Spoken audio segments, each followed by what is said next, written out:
আসসালামু আলাইকুম বন্ধুরা, আজকে বানাবো ভুটানিজ আরেকটা খাবার শিমুদাচি।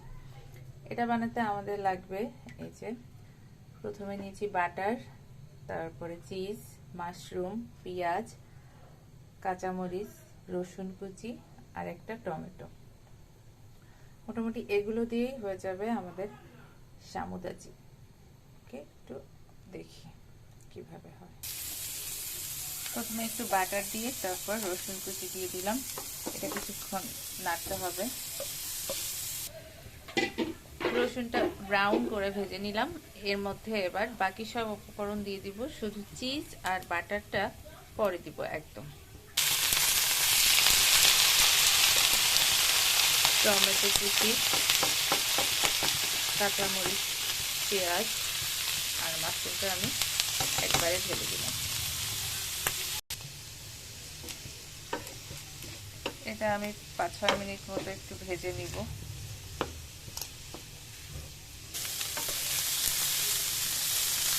মিনিট 5 এটা আমার ভাজা হয়ে গেছে। ততক্ষণ আমার ক্যামেরাটা অফ ছিল।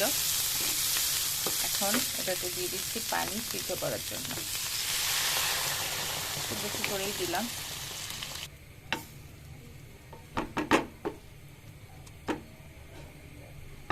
এরপর ঢাকনা দিয়ে ঢেকে দিই। এটা ঢাকা দেওয়া থাকবে 10 মিনিট। একটু অল্প আছে, খুব বেশি জোরে আঁচ থাকবে না, তাহলে সুন্দর মতো মাশরুমটা সিদ্ধ হয়ে যাবে। এই তো আমার মাশরুম, টমেটো এগুলো সুন্দরভাবে সিদ্ধ হয়ে গেছে। 10 মিনিট পর আমি এখানে একটু বাটার দিয়ে দিলাম, তারপরে চিজ অ্যাড করব।